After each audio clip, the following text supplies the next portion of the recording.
ጤና ይስጥልኝ እንደምን አመሻችሁ የተከበራችሁ ተመልካቾቻችን 2 ሰዓት ሆኗል ከኢትዮጵያ ቴሌቪዥን ምዕራፍ 3 የኢቲቪ 57 ዜናዎችን ይዘን ቀርበናል አበይት ርዕሶቹን አስቀድማለሁ ጠቅላይ ሚኒስትር አብይ አህመድ በኢትዮጵያ የሥራ ጉብኝት እያደረጉ ለሚገኙት የማሌዥያ ጠቅላይ ሚኒስትር ዳቶ ሴሪ አንዋር ኢብራሂም በቤተ መንግስት ይፋዊ አቀባበል አደረጉላቸው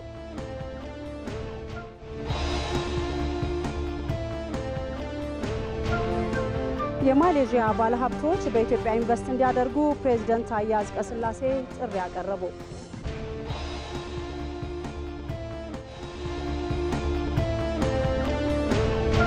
የኢትዮጵያ ገዢ ትርክቶች ህብረ ብሔራዊ አንድነት ላይ ሊመሰረቱ እንደሚገባ ተገለጸ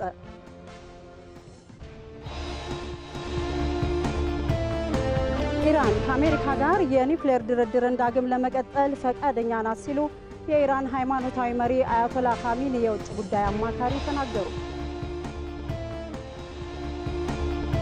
በስፖርት መረጃችን ክርስቲያኖ ሮናልዶ በአሜሪካ የዋይት ሃውስ ቤተ መንግስትን ጎበኘ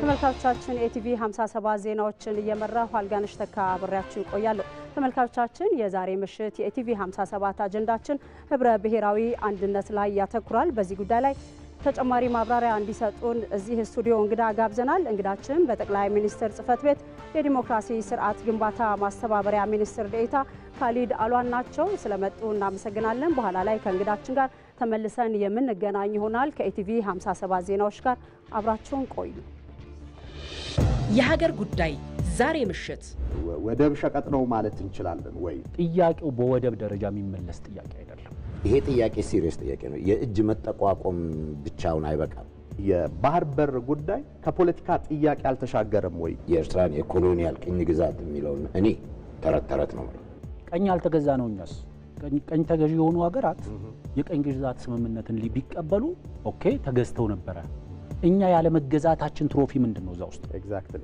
ምንድነው እኛ ያለ መቀበል እኮ መብታለ ሰጥቶ መቀበሉ ዲፕሎማሲው ምናምኑ እንደ ተጠበቀ ሆኖ ከነዚህ ከዲፕሎማሲው ከምን ውጪ ሌላኛው መንገድ ምንድነው ሆኖ መገኘት በምን የሀገር ጉዳይ ዛሬ ከምሽቱ 3 ሰዓት ከሩብ ጀምሮ በኢትዮጵያ ቴሌቪዥን በድጋሚ አብራችሁን ቆዩ ጠቅላይ ሚኒስትር አብይ አህመድ የማሌዥያ ፌዴሬሽን ጠቅላይ ሚኒስትር ዳቶ ሰሪ አንዋር ቢን ኢብራሂምን በቤተ መንግስት ተቀብለዋል ጠቅላይ ሚኒስትሩ በማህበራዊ ትስስር ገጻቸው ላይ ባሰፈሩት መልእክት ባለፈው አመት ወደ ማሌዥያ ኦፊሻላዊ ጉብኝት ካደረጉ ከአንድ አመት በኋላ በኢትዮጵያ የማሌዥያን ጠቅላይ ሚኒስትር መቀበላቸውን ጠቅሰዋል ይህ የጉብኝት ልውውጥ ጥልቅ አጋርነታችንን የሚመሰክር ነው ያሉት ጠቅላይ ሚኒስትር አብይ አህመድ ይህም በርካታ ቁልፍ ሰነዶችን በመፈረም መጠናከሩን ገልጸዋል የመግባቢያ ሰነዶቹ በቱሪዝም በጤና በአየር ትራንስፖርት አገልግሎት በኳላላምፑር ከተማ ምክር ቤትና በአዲስ አበባ አስተዳደር የትብብር መስክ ላይ ያተኮሩ መሆናቸውንም ጠቅላይ ሚኒስትር አብይ አህመድ በማህበራዊ የትስስር ገጻቸው ላይ ባሰፈሩት መልእክት ገልጸዋል ተመልካቾቻችን ጠቅላይ ሚኒስትር አብይ አህመድ የማሌዥያ ፌዴሬሽን ጠቅላይ ሚኒስትር ዳቶ ሰሪ አንዋር ቢን ኢብራሂምን በብሔራዊ ቤተ መንግስት ተቀብሏቸዋል አቀባበሉ ምን ይመስል እንደነበር በተንቀሳቃሽ ምስል ተከታትለን እንመለስ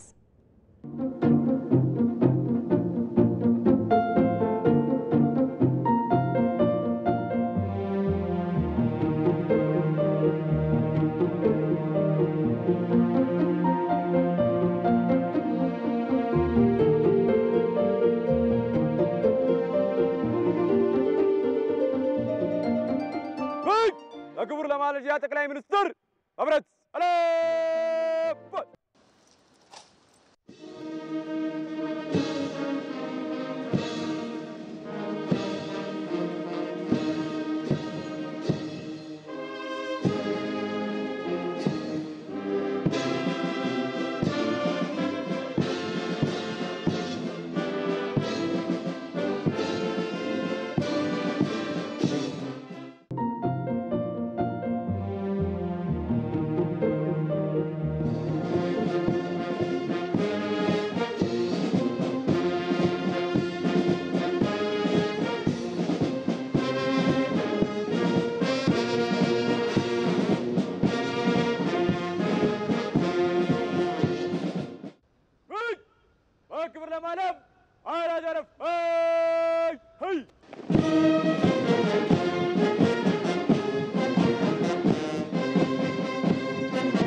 የማሌዥያ ባለሀብቶች በኢትዮጵያ ኢንቨስት እንዲያደርጉ ፕሬዝዳንት ታዬ አጽቀሥላሴ ጥሪ አቅርበዋል። የኢትዮጵያንና ማሌዥያን ዘመን ተሻጋሪ ዲፕሎማሲያዊ ግንኙነት በንግድና በኢንቨስትመንት ማጠናከር እንደሚገባም ነው የተጠቆመው። የማሌዥያና የኢትዮጵያ የቢዝነስ ፎረም በአዲስ አበባ ኮንቬንሽን ማዕከል ተካሂዷል። ሳምሶን ገድሉ በዚህ ጉዳይ ላይ ዝርዝር አዘጋጅቷል።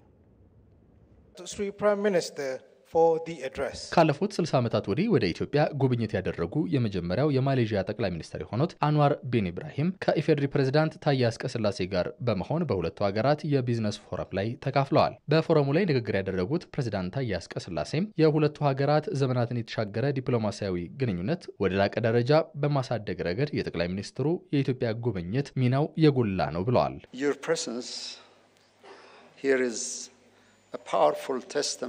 የእርሶ በዚህ መገኘት በንግድና ኢንቨስትመንት ያለንን ትስስር ብቻም ሳይሆን የህዝብ ለህዝብ ግንኙነታችንን የበለጠ ለማጠናከር ከፍተኛ ፍላጎት መኖሩን ያሳያል። እዚህ የተገኘነው ያለንን ኢኮኖሚያዊ ትብብር የበለጠ ትርጉም ወደሚሰጥ ደረጃ ለማሳደግ ነው። በሀገራቱ መካከል ያለው የንግድ ልውውጥ እያደገ መምጣቱን ያነሱት ፕሬዝዳንት ታዬ አጽቀሥላሴም ኢትዮጵያ ወደ ማሌዥያ በመትልካቸውና ከማሌዥያ በመታስገባቸው ምርቶች መካከል የንግድ ሚዛን መዛባት መኖሩን ተናግረው ኢትዮጵያ ይህንን ጉድለት እንደ እድል ትመለከተዋለችም ብለዋል። በሁለቱ ሀገራት መካከል ያለው የንግድ ልውውጥ እያደገ እንደሆነ እንገነዘባለን። በፈረንጆቹ ከ2019 እስከ 2023 ድረስ ያለውን ብንመለከት ኢትዮጵያ የፓልም ዘይትን ጨምሮ በጠቅላላው ከ1.8 ቢሊዮን ዶላር የሚያወጣ ሸቀጥ ከማሌዥያ ስታስገባ በተቃራኒው ወደ ማሌዥያ የምትልከው 53 ሚሊዮን ዶላር የሚደርስ ሸቀጥ ብቻ ነው። እኛ ይህንን የ1.7 ቢሊዮን ዶላር የኢንቨስትመንት ግብዣ አድርገን እንመለከተዋለን። የማሌዥያ ባለሀብቶች በኢትዮጵያ ዘርፈ ብዙ ጸጋዎች ላይ መዋለ ንዋያቸውን እንዲያፈሱና አብረን እንድናድግ እጠይቃለሁ። የማሌዥያው ጠቅላይ ሚኒስትር አንዋር ቢን ኢብራሂም የሀገራቸው ከፍተኛ የንግድ አንቀሳቃሾችን ይዘው መምጣታቸውን አስረድተው ይህም ሀገራቸው የሁለቱን ሀገራት የንግድ ግንኙነት ለማሳደግ ያላትን ቁርጠኝነት እንደሚያሳይ ገልጸዋል። ይህ እንደሌላው መደበኛ ዲፕሎማሲያዊ ግንኙነት አይደለም። የመጣነው ቁርጠኛ የሆነ እቅዶችን ይዘን ነው። ሚኒስትሮቻችሁ ከኛ ሚኒስትሮች ጋር በመሆን መደረግ ያለበትን ነገር ሁሉ እንዲያደርጉ ተነጋግረናል። ከጠቅላይ ሚኒስትር አብይ ጋር በነበረኝ ቆይታም ተናግሬያለሁ። የሀገሪቱን ለውጥ ለመደገፍ የሚያስፈልገውን ሁሉ እናደርጋለን። ምክንያቱም እናንተ በቀጠናው የማይተካ ሚናን ትጫወታላችሁ።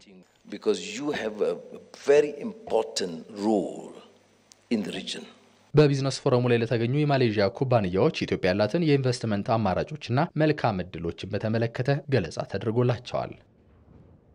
የማሌዥያ ጠቅላይ ሚኒስትር ዳቶ ሴሪ አንዋር ኢብራሂም ከአዲስ አበባ ከተማ አስተዳደር ከንቲባ አዳነች አበቤ ጋር በመሆን የመላው ጥቁር ሕዝቦች ኩራት የሆነውን የአድዋ ድል መታሰቢያን ጎብኝቷል። ከንቲባ አዳነች አበቤ በማህበራዊ ትስስር ገጻቸው ላይ ባጋሩት መልእክት ጠቅላይ ሚኒስትሩ በምድረ ቀደምቷ ኢትዮጵያ እንዲሁም በውቧ መዲና አዲስ አበባ የሚያደርጉት ቆይታ ፍሬያማ እንዲሆን በራሳቸውና በከተማ አስተዳደሩ ስም ተመኝተዋል።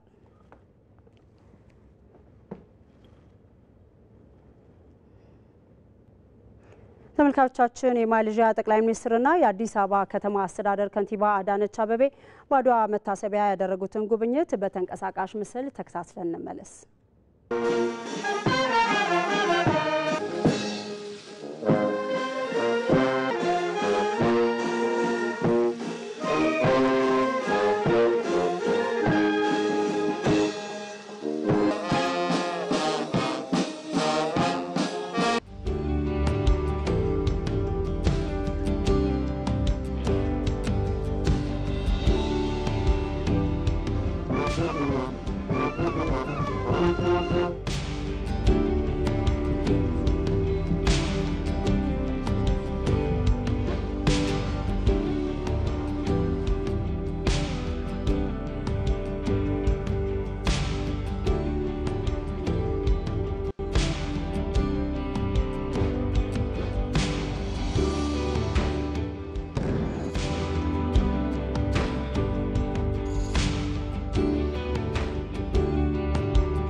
ከኢትዮጵያ ቴሌቪዥን ምዕራፍ 3 የኢቲቪ 57 ዜናዎቻችን እንደቀጠሉ ናቸው። የመደመር መንግስት ከተሞችን የሚመለከተው የብልጽግና ማሳያና ማዕከላት አድርጎ ነው ሲሉ ምክትል ጠቅላይ ሚኒስትር ተመስገን ጥሩነህ ተናገሩ። የ10ኛው የከተሞች ፎረም ማጠቃለያ መርሃ ግብር በአፋር ክልል ሰመራ ከተማ ተካሂዷል። የ11ኛውን የከተሞች ፎረም የቤኒሻንጉል ጉሙዝ ክልል ዋና ከተማ አሶሳ እንድታዘጋጅ ተመርጣለች። ሁሴን መሐመድ በዚህ ጉዳይ ላይ ዝርዝር አለው። በአፋር ክልል ሰመራ ከተማ ከህዳር 6 እስከ 10 ሲካሄድ የቆየው የኢትዮጵያ ከተሞች ፎረም በዛሬው ዕለት ማጠቃለያ መርሃ ግብር ተካሂዷል። በመርሃ ግብሩ ላይ የኢፌድሪ ምክትል ጠቅላይ ሚኒስትር ተመስገን ጥሩነህ ተገኝተው በቀጣይ በከተማና መሰረተ ልማት ዘርፍ ላይ በትኩረት ሊሰሩ በሚገባው ጉዳዮች ላይ መልእክት አስተላልፈዋል። 10ኛውን የከተሞች ፎረም ስናጠናቅቅ በከተሞች እያጋጠመን ያለውን የመኖሪያ ቤት እጥረት ማቃለል ነው። ይህንን ችግር ለማቃለል የሚያስችሉና የተለያዩ አማራጮችን የያዙ ፕሮግራሞችን ነድፈን በሁሉም ከተሞቻችን የተለያዩ የቤት ፕሮግራሞች እየተከናወኑ ይገኛሉ። በየአካባቢያችን የሚገኙ ሃይማኖታዊ፣ ባህላዊ፣ ታሪካዊና ተፈጥሯዊ ሀብቶቻችንን በአነስተኛ ወጪ የህዝብን አቅምና እውቀት በማዋሃድ የየአካባቢዎቻችንን ቁሳቁሶች በመጠቀም ወደ ቱሪዝም ሀብትነት መቀየርና ኢኮኖሚያችንን ማሳደግ ነው። መንግስት ከተሞች የብልጽግና ማሳያና የብዝሃ ዘርፍ ማዕከል እንዲሆኑ በትኩረት እየሰራ እንደሚገኝ ምክትል ጠቅላይ ሚኒስትሩ ተናግረዋል። የመደመር መንግስት ከተሞችን የሚመለከተው በብልጽግና ማሳያነታቸው በከተሞች የምናካሄደው ፖለቲካዊ፣ ማህበራዊና ኢኮኖሚያዊ የብልጽግና ስራ ወደ አነስተኛ መንደሮችና ወደ ገጠር አካባቢዎች ለማስፋፋት እንዲችል እንደ ሰርቶ ማሳያ ያገለግላሉ። በሌላ በኩል ደግሞ እነርሱ ራሳቸው የብልጽግና ማዕከላት በመሆን የብዝሃ ዘርፍ ኢንዱስትሪ ማበቢያ ቦታዎች ይደረጋሉ። የአፋር ክልል ርዕሰ መስተዳድር አወል አርባ ፎረሙ የከተሞች የእርስ በርስ ግንኙነትን የሚያጠናክርና ውብና ጽዱ እንዲሆኑ የተደላደለ ተሞክሮ የተገኘበት ነው ሲሉ ገለጹም። ይህ ፎረም ለተሳታፊ ከተሞች አንዱ ከሌላው የተሻለ የተወሰደበት ከተሞቻችን ጽዱና ውብ በማድረግ በአገልግሎት አሰጣጥ የተሻሉና ለሀገራችን ብልጽግናና ማንሰራራት ምቹ መደላድል የፈጠረና መልካም የሆኑ አሻራዎችን ጥሎ ያለፈና የተሳካ ፎረም እንደነበረ እየገለጹ በከተማችን በነበራቸው ቆይታ ላሳያችሁን ፍቅርና ክብር በድጋሚ በክልሉ መንግስትና በአፋር ህዝብ ስም እያመሰገን የከተማና መሰረተ ልማት ሚኒስትር ጫልቱ ሳኒ የከተሞች እድገት ከወቅቱ ጋር እኩል ለማስኬድ በፈጠራና በፍጥነት በመስራት አመርቂ ለውጦችን ማስመዝገብ መቻሉን ገልጸዋል። ከተሞች ይፈጠራሉ፣ በዘመን ያድጋሉ፣ እንዲሁም ደግሞ ተገቢውን አመራርነት ከተሞች ይፈልጋሉ። እኛም እንደ ትውልድ የሂደቱ አካል በመሆናችን ከለውጡ ጋር በኩል መሪነት ለመጓዝ በትኩረት በመፍጠርና በመፍጠን በተቀናጀ የፖሊሲ ዓላማና ግብ አስቀምጠን ስንሰራ ቆይተናል። አብነት የሚሆኑ ስራዎችንም እያስመዘገብን እንገኛለን። በፎረሙ ራሳቸውን በማስተዋወቅ ጥሩ ተሳትፎ ላደረጉ ከተሞች ሽልማት የተበረከተላቸው ሲሆን የ11ኛው የከተሞች ፎረም እንድታዘጋጅ የቤኒሻንጉል ጉሙዝ ክልል ዋና ከተማ አሶሳ ተመርጣለች።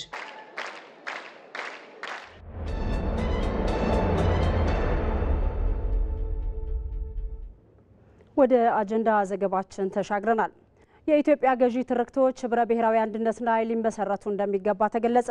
በኢትዮጵያ ያለው ብዝሃ ማንነትና አመለካከትን በማስተሳሰር ከፍ ያለ ልዕልና ያለው ጠንካራ ሀገረ መንግስት መገንባት እንደሚቻልም ተገልጿል። አቤል ሙልጌታ ዝርዝር አለው።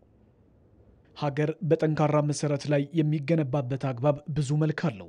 ከነዚህም መካከል ጠንካራ ኢኮኖሚና ፖለቲካዊ መሰረት፣ በብሔራዊ ጥቅም ላይ የጋራ ግንዛቤ ያለው ትውልድና መንግስት መኖር እንዲሁም የጋራ ትርክት ላይ የተሰራ ሀገራዊ ማንነት ወሳኝ ሳቢዎችም ናቸው።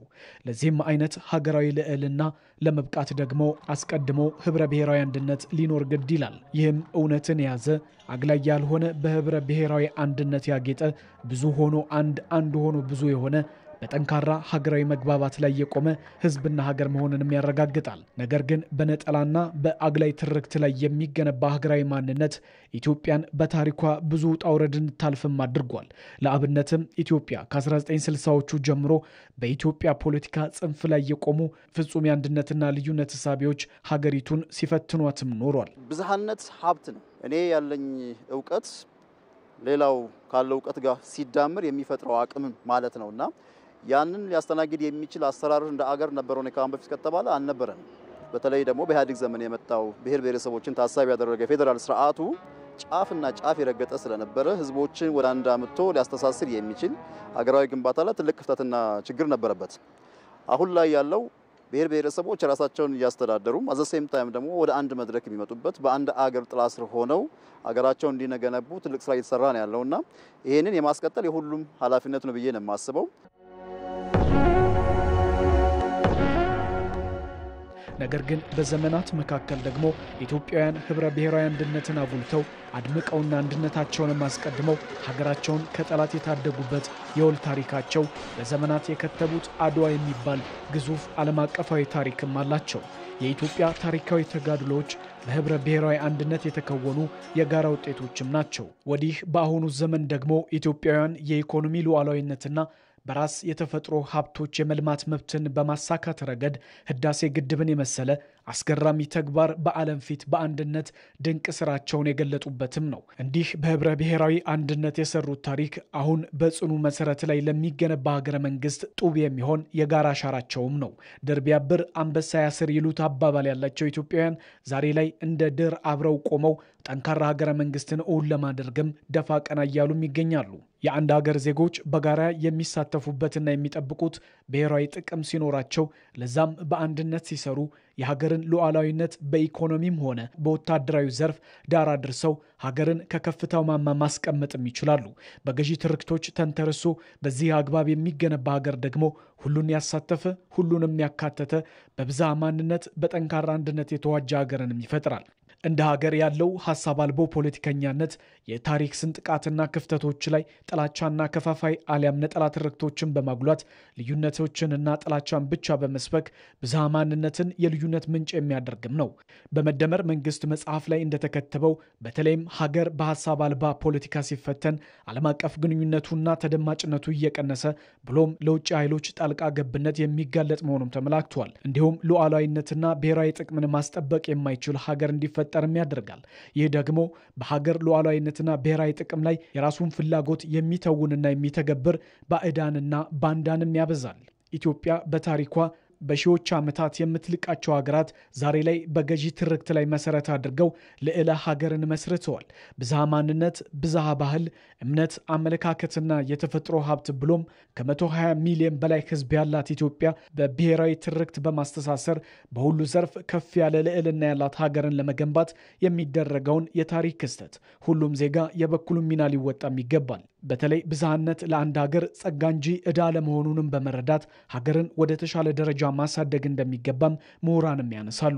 ሰብደኔሱማኒ ዋን ነምኒ ፊዱ ሚቲ ባይዘዌ ህብረ ብሔራዊነት ሰው ሰራሽ ነገር ሳይሆን በተፈጥሮ የሚገኝ ጉዳይ ነው። ኢትዮጵያ ደግሞ የብዝሃ ብሔር ሃይማኖትና ባህል አመለካከት ጭምር ሙዚየም የሆነች ሀገር ናት። ዋወሎ ወሊን ቀምኑ ቀምና ብያ ወሊን ቀምና የጋራ የሆኑ ብዙ ነገሮች አሉን። ያለን የጋራ ሀገር ነው። ሀገርን መውደድ ያስፈልጋል። ይህ የሚሆነው ሌላ ሀገር ስለሌለን ነው። አንተ የምትኮራበትን ሀገር እኔም መኩራት አለብኝ። ምክንያቱም ላንተም ለኔም ሀገራችን ስለሆነ ማለት ነው። ነገር ግን አሁን ላይ ይህንን ችግር የተሻገረ በኢትዮጵያ ጠንካራ ሀገረ መንግስት እውን ለማድረግ በመንግስትና በህዝቦች መካከል የጋራ ግብ እንዲኖርና ትስስሩም እንዲጠናከር የገዢ ትርክት ግንባታ ትኩረት የተሸረው ጉዳይም ሆኗል። እዚህ ጉዳይ ላይ ቆይታ እናደርጋለን። በዚህ ጉዳይ ላይ ተጨማሪ ማብራሪያ እንዲሰጡን እዚህ ስቱዲዮ እንግዳ ጋብዘናል። እንግዳችን በጠቅላይ ሚኒስትር ጽህፈት ቤት የዲሞክራሲ ስርዓት ግንባታ ማስተባበሪያ ሚኒስትር ዴኤታ ካሊድ አልዋን ናቸው። ስለመጡ በድጋሚ አመሰግናለሁ። እኔም በጣም አመሰግናለሁ። እንዴት አመሻችሁ? መልካም ደህና ነን። እስቲ ኢትዮጵያ በለብዙ መልክ የበርካታ ብሔር ብሔረሰቦችና ህዝቦች እንዲሁም የሃይማኖቶች ባለቤት እንደሆነች ይታወቃልና እስቲ እንደ ሀገር የሚያጋምደንን ህብረ ብሔራዊነት ለሀገር ግንባታ ከመጠቀም አኳያ ያሉ የሚስተዋሉ ክፍተቶች ምንድን ናቸው? በድጋሚ አመሰግናለሁ። እንደ ሀገር ከዚህ ቀደም የነበረብን በተለይ የነጠላ ትርክት ችግር ቅድምም ፕሮግራሙ ላይ እንደሰማ ነው የተለያዩ አይነት ትርክቶች በሀገራችን ስፔሻሊ ሁለት አይነት ትርክቶች በሀገራችን ህብረ ብሔራዊ አንድነታችን እንዳናጠናክር ክፍተት ፈጥረውብን ነበር። እነዚህም አንደኛው የፍጹም አንድነት ትርክት፣ ሁለተኛው ደግሞ የፍጹም ልዩነት ትርክት የሚባሉ ሁለት ትርክቶች ስፔሻሊ በሀገራዊ አንድነትና በህብረ ብሔራዊ አንድነታችን እንዲሁም በብዝሃነታችን ዙሪያ የተለያዩ አቋምና አመለካከቶችን ይዘው የተለያዩ ጽንፎችን በመያዝ ስፔሻሊ ህዝቦቻችን መካከል ከአንድነትና ከአብሮነት ይልቅ መከፋፈልን ከዛ ባሻገር ደሞም ሽኩቻን ልዩነትን አለመግባባትን ሲፈጥሩ ቆይተዋልና እነዚህ ትርክቶች በአጠቃላይ በህዝቦቻችን መካከል ሲፈጥሩ የነበረው ቅድም ያልኳቸው ሽኩቻ አለመግባባት ወደ ፖለቲካ አለመረጋጋትና ወደ ጽንፍ ፖለቲካ ያመራበት ሁኔታ ነው ያለው። ይሄ በአጠቃላይ ደግሞ ሄዶ የፖለቲካ አለመረጋጋቱ ጠንካራ ሀገረ መንግስት እንዳንገነባ ምክንያት ሆኗል። ጠንካራ ሀገረ መንግስት በሌለበት ደግሞ ያው ለጠላት አጀንዳ ለተለያዩ ለባንዳና ለባዳ አጀንዳዎች መጋለጣችን አይቀርምና ለደካማ ሀገር እንዲኖረንም እንደ ታሪካችን ሀገራችን ጠንካራ እንዳትሆን ያደረገው ይሄ የነጠላ ትርክት የፈጠረው ችግር ነው ብለን መውሰድ እንችላለን። መልካም የመደመር መንግስት የሀገሪቱን መልካም እሴቶች እንዲሁም ደግሞ ህብረ ብሔራዊነትን በማጠናከር ሀገርን በመገንባት ሂደት ውስጥ ሚና እንደሚኖረው ያስቀምጣልና እስቲ እሳቤውን እንዲሆን ምን መሰራት አለበት ይላሉ? አሁን ቅድም የጠቀስናቸው ሁለቱ መሰረታዊ ችግሮች እንዴት ሊፈቱ ይችላሉ የሚለው አማራጭ ይፈልጋል። ይሄ ምንድነው አማራጩ የሚለውን የመደመር መንግስት የጋራ ትርክት ግንባታን እውን ማድረግ አለብኝ፣ በጋራ ትርክት ነው ይህንን ችግር መፍታት ያለብኝ የሚል መሰረታዊ አቅጣጫ አስቀምጧል። የጋራ ትርክት ለመገንባት ደግሞ የብሔራዊነት ትርክት መገንባት እንዳለበት በግልጽ መጽሐፉም ላይ ተቀምጧል። እስካሁን በነበሩት ሂደቶችም እየተሰራባቸው ይገኛል። እነዚህ ይሄ ትርክት አንደኛ ለብዝሃነት በተገቢው መልኩ እውቅና የሚሰጥ ከዛም ባሻገር ደግሞ ለሀገራዊ አንድነቱ በተገቢው መልኩ እውቅና የሚሰጥና ሁለቱ ተነጣጥለው የማይሄዱ መሆናቸውን በአግባቡ የሚገነዘብና በዛ ማዕቀፍ ውስጥ ነገሮችን የሚያስኬድ ነው። ይሄኛው ትርክት በወንድማማችነትና እህትማማችነት ላይ በነጻነት ላይ በእኩልነት ላይ የተመሰረተ እሴትን ይዞ ነው የሚንቀሳቀሰው።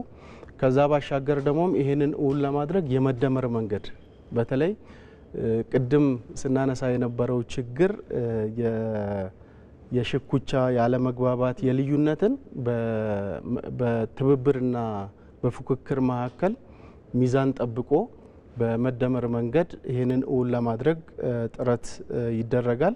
ከዛ ባሻገር ደግሞ አካታችነት ዋናው ጉዳይ አድርጎ ነው ዋና ባህሪም አድርጎ ነው የሚወስደው።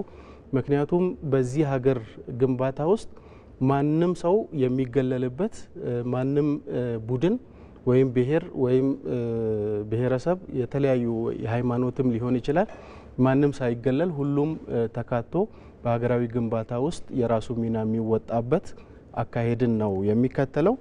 ይህንን እውን ለማድረግ ስፔሻሊ ከዚህ በፊት በነበሩ ትርክቶች የነበረብን ችግር ምንድነው? ትላንትናችን ላይ ልዩነቶቻችን ላይ ብቻ ትኩረት የማድረግ ከዛ ባሻገር ደግሞ ዛሬም ላይ ቡድናዊ ፍላጎቶቻችን ላይ ብቻ ትኩረት የማድረግ ሁኔታዎችን በመቅረፍ ትላንት ጥሩ ነገሮች የነበሩንን በጋራ የማጎልበት ከዛ ባሻገር ደግሞ ዛሬም ተባብረን ተቀናይተን የመስራት ከዛ ባሻገር ደግሞ ነገም የተሻለች ኢትዮጵያን ለልጆቻችን ለማስረከብ በጋራ የምንሰራበትን የጋራ ራዕይ ቀርጾ እየተንቀሳቀሰ ይገኛልና እነዚህም በቅርብ ጊዜዎች ውስጥ ያው በርካታ ጥሩ ውጤቶች እያመጡ መሆኑን አይተናል።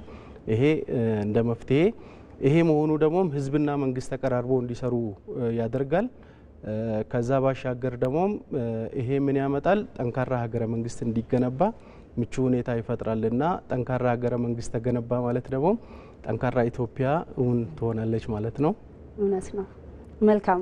በጠቅላይ ሚኒስትር ጽህፈት ቤት የዲሞክራሲ ስርዓት ግንባታ ማስተባበሪያ ሚኒስትር ዴኤታ ካሊድ አልዋን ስቱዲያችን ተገኝተው ለሰጡ ማብራሪያ አመሰግናለሁ። መልካም ምሽት ይሁንልዎት። እኔም አመሰግናለሁ።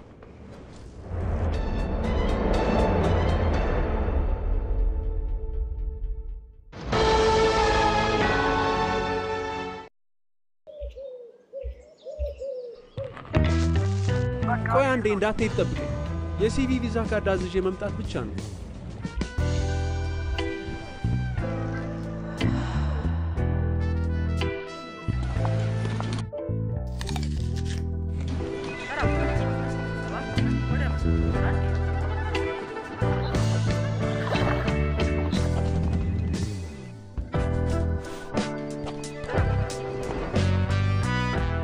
ባንኮ በመዳፎ በያዙት ስልኮ ቤቶ ድረስ ከተፍ ይላል። ሰላም ጤና ይስጥልኝ። በማንኛውም ሰዓት በተመቸው ቀን ባሉበት ሆነው የኢትዮጵያ ንግድ ባንክን ቪዛ ካርዶን በስልኮ ማዘዝ ይችላሉ። የሲቢ ሞባይል ባንኪንግ መተግበሪያውን ይክፈቱ። ባንኪንግ የሚለውን ይክፈቱ። ቪዛ ካርድ ሰርቪስ የሚለውን ይምረጡ። ቢፈልጉ ምትክ ወይም አዲስ መጠየቅ፣ የካርዶን አይነትና የሚወስዱበትን ቅርንጫፍ መርጠው ያረጋግጡ። ባንክ የሚመጡት ካርዶን ለመውሰድ ብቻ ነው። አሁኑኑ ያመልክቱ። በፍጥነት ካርዶን ይውሰዱ። የኢትዮጵያ ንግድ ባንክ፣ ሁሌም የሚተማመኑበት ባንክ።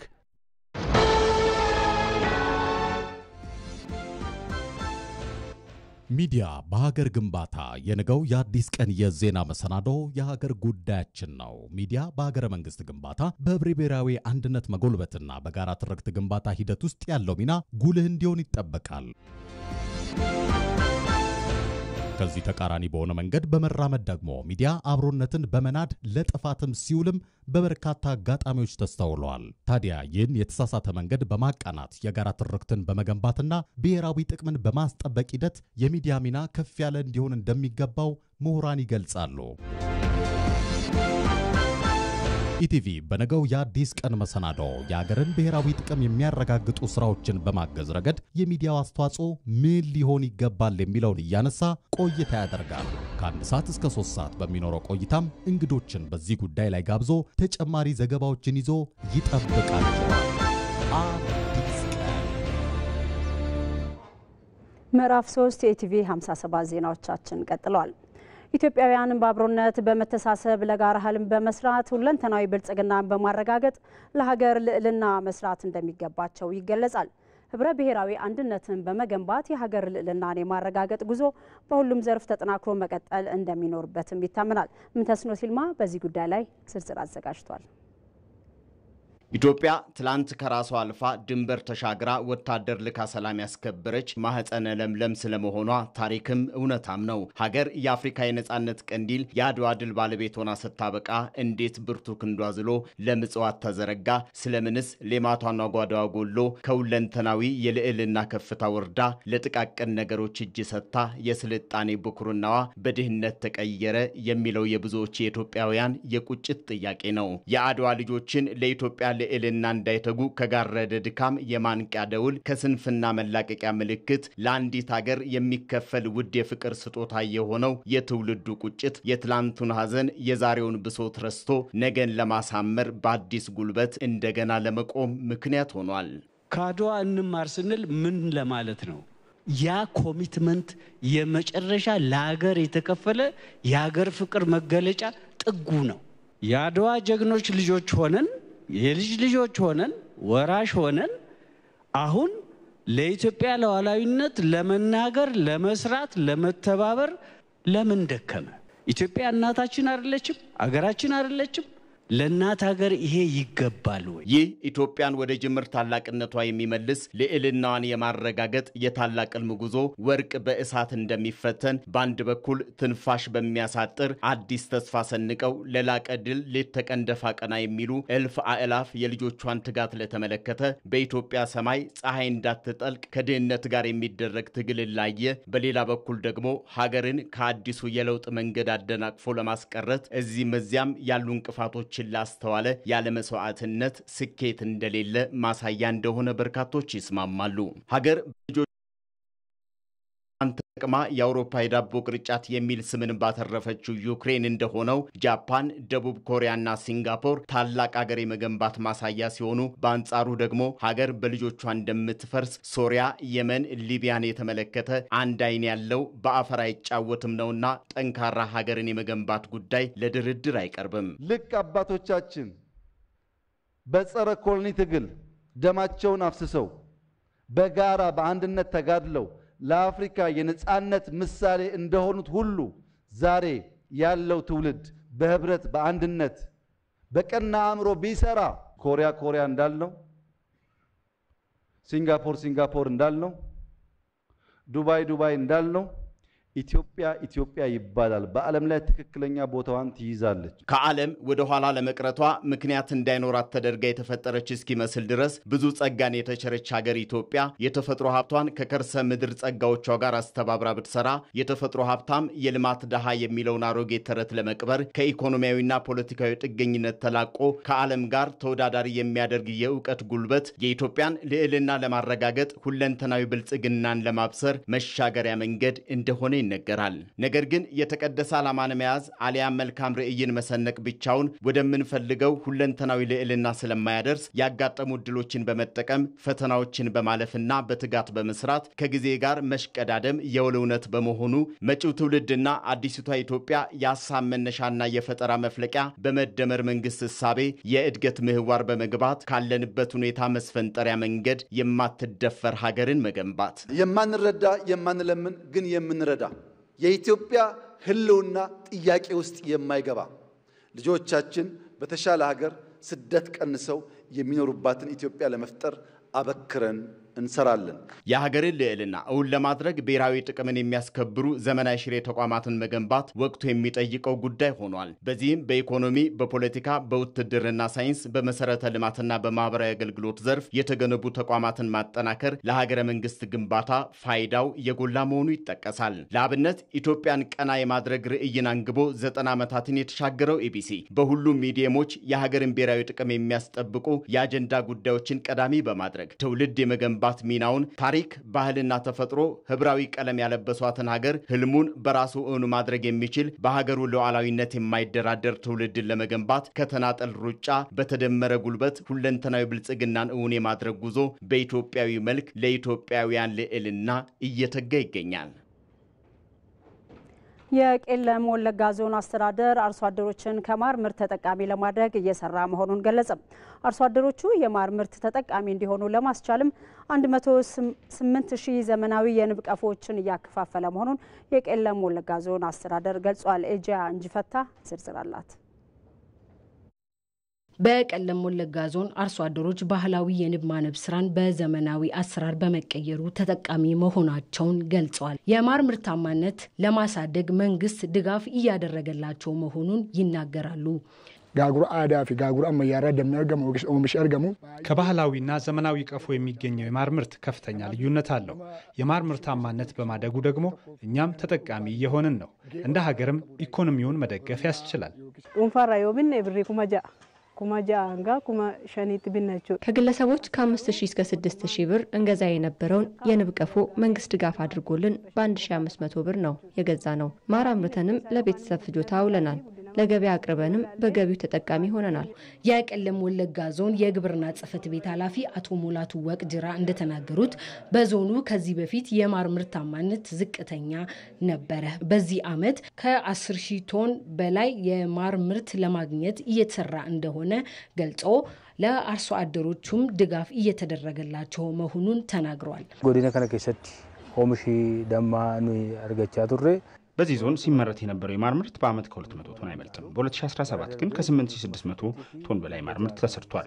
በዚህ ዓመት ደግሞ 10400 ቶን ለማግኘት እየሰራ እንገኛለን። በዞናችን ለማር ምርታማነት ብዙ አመቺ ነገሮች አሉ። አርሶ አደሩም በዚህ ስራ ላይ በስፋት ለመሳተፍ ፍላጎት አለው። በተለይ በአረንጓዴ አሻራ በለሙ አካባቢዎች ለአርሶ አደሩ ድጋፍ በማድረግ የንብ ማነብ ስራ በትኩረት እየተከናወነ ነው። የማር ምርታማነት በመጨመር አርሶ አደሩን በገቢ ተጠቃሚ ለማድረግ የሀገር ኢኮኖሚ ለማሳደግ በትጋት እየተሰራ መሆኑን የቄለም ወለጋ ዞን አስተዳዳሪ ገመቹ ጉርሜሳ ገልጿል። ጥየፈና ከኛ ጉዳ ጋጉራ ማያረት ጎኔቶ ጆቻ ጅራ ትልቁን ትኩረታችንን ዘመናዊ የንብ ቀፎ ላይ አድርገን እየሰራን ነው። በዚህም የማር ጥራትና ምርታማነትን አሳድገናል። ከአንድ ቀፎ የሚገኘውን የማር ምርት በከፍተኛ መጠን ማሳደግ ተችሏል። ዘገባው የቄለም ወለጋ ዞን ኮሙኒኬሽን ጽሕፈት ቤት ነው። የውጭ ዜና ኢራን ከአሜሪካ ጋር የኒውክሌር ድርድር ዳግም ለመጀመር ፈቃደኛ መሆኗን ገለጸች። የኢራን ሃይማኖታዊ መሪ አያቶላህ አሊ ኻሜኒ የውጭ ጉዳይ ፖሊሲ አማካሪ ካማል ካራርዚ ከሲኤንኤን ጋር ባደረጉት ቆይታ ቴህራን በኒውክሌር መርሃ ግብር ዙሪያ ከአሜሪካ ጋር ዳግም ውይይት ለማድረግ ትፈልጋለች ብለዋል። ይሁን እንጂ ቴህራን ከዚህ ቀደም ከአሜሪካና ከእስራኤል ጋር ግጭት ውስጥ ከመግባቷ በፊት የያዘቻቸውን ቅድመ ሁኔታዎች ታሳቢ መደረግ እንዳለበት ተናግሯል። ቴህራን የኒውክሌር መርሃ ግብሯ ለሀገሪቱ ኃይል ምንጭነትና ለሰላማዊ ጥቅም ለማዋል እንደምትጠቀምበት ነው የኢራን ሃይማኖታዊ መሪ አያቶላህ አሊ ካሚኔ የውጭ ጉዳይ ፖሊሲ አማካሪ ካማል ካራዚ የተናገሩት። ዘገባው የሲኤንኤን ነው። ወደ ስፖርት ዘገባችን ስንሻገር ክርስቲያኖ ሮናልዶ በአሜሪካ የዋይት ሃውስ ቤተ መንግስትን ጎብኝቷል። ለወትሮ የሀገር መሪዎችና ዲፕሎማቶች በሚያዘወትሩት ቤተ መንግስት የክርስቲያኖ ሮናልዶ በዛ የእራት ግብዣ ላይ መገኘት ትኩረትን የሳበ ዜና መሆኑም ተገልጿል።